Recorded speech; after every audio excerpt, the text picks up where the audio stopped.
చాలా మందిలో ఈ మధ్య కాలంలో వేధిస్తున్నటువంటి సమస్య కాన్స్టిపేషన్. నార్మల్‌గా ఎవరైనా ఆరోగ్యంగా ఉన్నారు అని చెప్పడానికి 3. ఒకటి, వాడు తినగలిగేంత హ్యాపీగా తినాలి, మంచి నిద్రపోవాలి అండ్ మార్నింగ్ లేగానే మోషన్ ఫ్రీగా అవ్వాలి. ఈ 3 వాడికి సరిగా అవుతున్నాయి అంటే వాళ్ళు చాలా ఆరోగ్యంగా ఉన్నట్టు. ఎందుకంటే తినగలగడము, మంచిగా నిద్రపోవడము అనేది చాలా గొప్ప వరం అయిపోతుంది ఈ రోజుల్లో. ప్రతి ఒక్కరికి కూడా తిండి సరిగా తినలేకపోవడము, గ్యాస్ట్రిక్ సంబంధిత సమస్యలు చాలా పెరిగిపోతున్నాయి.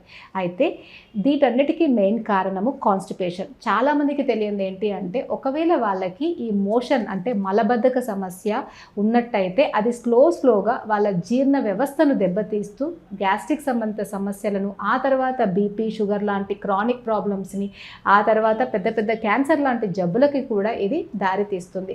అందుకే స్టార్టింగ్లోనే కాన్స్టిపేషన్ ఉన్నప్పుడు మీరు కొన్ని రకాల ఇంట్లోనే చేసేటువంటి కొన్ని రకాల మెడిసిన్స్ని మీరు తీసుకున్నట్టయితే ఆ కాన్స్టిపేషన్ని మనము సమూలంగా తగ్గించవచ్చు. అంతేకాకుండా దాన్ని ఫర్దర్గా అది కలిగించే అటువంటి కాంప్లికేషన్స్ బారిన కూడా మనం పడకుండా జాగ్రత్తగా మనల్ని మనం కాపాడుకోగలుగుతాం. చాలామంది కాన్స్టిపేషన్ అంటే అదేదో జోక్ లాగా నవ్వుతూ ఉంటారు, లేకపోతే మలబద్ధకం అనగానే వెక్కిరిస్తూ ఉంటారు. కానీ మనం ఆరోగ్యంగా ఉండాలి అంటే మోషన్ ఫ్రీగా అవ్వడము అండ్ మన శారీరక మానసిక ఎదుగుదల బాగుండాలంటే, మన ఆలోచనలు బాగుండాలన్నా, మనం మంచిగా ఆలోచించాలన్నా, మన మెమొరీ బాగుండాలన్నా, మనం బలంగా ఉండాలన్నా మల విసర్జన అనేది సరైన సమయంలో సరిగా జరగాలి. ఒకవేళ కాన్స్టిపేషన్ ఉన్నట్టయితే పిల్లల్లో కూడా ఎదుగుదలకి సంబంధించిన సమస్యలు, పీరియడ్ సంబంధిత సమస్యలు ఆడవాళ్ళలో అయితే ఎక్కువగా వస్తూ ఉంటాయి. అందుకే మలబద్ధకం అనేది మీ పిల్లలకు లేకుండా, మీకు లేకుండా మీరు జాగ్రత్త పడాలి. సో దానికి ఏం చేయాలి అంటే, చాలామంది ఏం చేస్తూ ఉంటారంటే ఏదో ఒక పౌడర్ని వాటర్లో కలుపుకొని తాగుతూ ఉన్నట్టయితే మోషన్ ఫ్రీ అవుతుందని రెగ్యులర్గా సంవత్సరాల తరబడి అలా తాగుతూ ఉంటారు. అలా ఎప్పుడూ చేయొద్దు. ఎప్పుడైనా కూడా మలబద్ధకం రావడానికి 2 కారణాలు ఉంటాయి. ఒకటి, మనం తినే ఆహారంలో సరైనటువంటి ఫైబర్ అనేది లేకపోవడం. రెండవది, మన అరుగుదల సరిగా లేకపోవడం. అంటే మన డైజెషన్ ప్రాసెస్ అనేది సరిగా లేకపోవడం. సో ఈ 2 కారణాల్లో కూడా మనము మన ఫుడ్లో కొన్ని చేంజెస్ చేసుకుంటూ కొన్ని ఆయుర్వేదిక్ ఔషధాలను తీసుకున్నట్టయితే ఆ అరుగుదల సరిగా జరిగి డైజెషన్ అనేది మంచిగా అయి బయటికి మోషన్ అనేది నార్మల్గానే వెళ్తుంది. సో దానికి డైజెషన్ని మంచిగా చేయడానికి హెల్ప్ చేసేటువంటి మెడిసిన్ని నేను ఈరోజు చెప్తాను. దీన్ని మీరు రోజు ప్రొద్దున్నే లేవగానే ఈ కషాయాన్ని మరిగించుకొని నార్మల్గా మోషన్కి ఇండియన్ టాయిలెట్లో అయితే ఎలా కూర్చుంటామో అలా కూర్చొని తాగినట్టయితే మోషన్ అనేది మీకు ఫ్రీగా ఉంటుంది.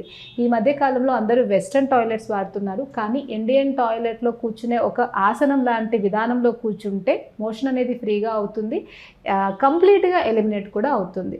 సో ఆ మెడిసిన్ వచ్చేసి ఆ మెడిసిన్ చేసుకోవడానికి మనకి కావాల్సింది వచ్చేసి 4 పదార్థాలు. సో సోంపు, లవంగాలు, ఇలాచి అండ్ తులసి. నార్మల్గా ఈ 4 ఉంటే సరిపోతుంది. సో మనకి 1 స్పూన్ సోంపు, ఒక 4 లవంగాలు, ఒక 2 ఇలాచి అండ్ కొన్ని తులసి ఆకులు, వీటన్నిటినీ కూడా ఒక గిన్నెలో వేసి ఒక 100 ml వాటర్లో వేసి ఒక 50 ml అయ్యేదాకా మరిగించాలి.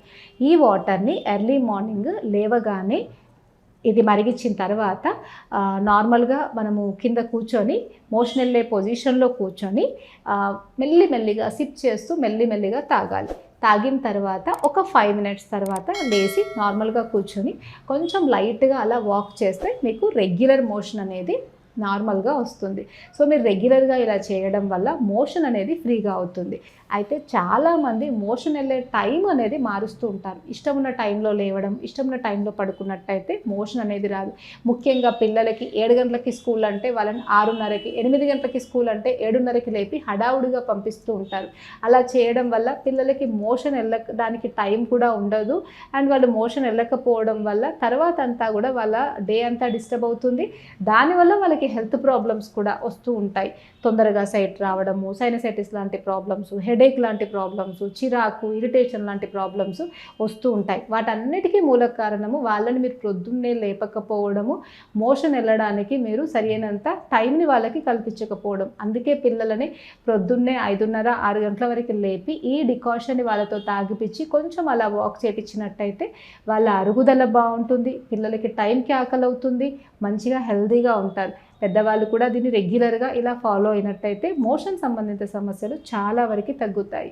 సో మీరు కూడా దీన్ని రెగ్యులర్గా ఎప్పటికప్పుడు ప్రిపేర్ చేసుకొని తాగాలి. ఎందుకంటే ఇందులో వేసే స్పైసెస్ సోంపు, లవంగాలు, ఇలాచి ఇవి ఎప్పటికప్పుడు మనం వాటర్లో వేసి కొంచెం మరిగించుకొని తాగినట్టయితే ఆ స్పైసెస్ తాలూకు ఎసెన్స్ మన బాడీకి అందడం వల్ల మన పెరిస్టాల్టిక్ మూమెంట్స్ కడుపులో కూడా మంచిగా జరిగి డైజెషన్ కూడా సరిగా జరిగి తులసి అనేది ది బెస్ట్ నర్వస్ స్టిమ్యులెంట్ అంటాం. మంచిగా ఆ నర్వస్ సిస్టమ్ని కూడా తులసి అనేది స్టిమ్యులేట్ చేస్తుంది. సో డైజెషన్ మంచిగా జరుగుతుంది, పెరిస్టాల్టిక్ మూమెంట్స్ మంచిగా జరుగుతాయి అండ్ మోషన్ అనేది టైంకి ఎలిమినేట్ అవుతుంది. సో ఈ 4 అందరి దగ్గర ఉంటాయి కాబట్టి మీరు రెగ్యులర్గా ఈ లవంగాలు, తులసి, సోంపు, ఇలాచి ఈ 4టిని కలిపి చేసుకునేటువంటి ఈ హెల్తీ డ్రింక్ని మీరు రెగ్యులర్గా చేసుకొని రెగ్యులర్గా తాగుతున్నట్టయితే కాన్స్టిపేషన్ సమస్యని మీరు చాలా వరకు తగ్గించుకోవచ్చు.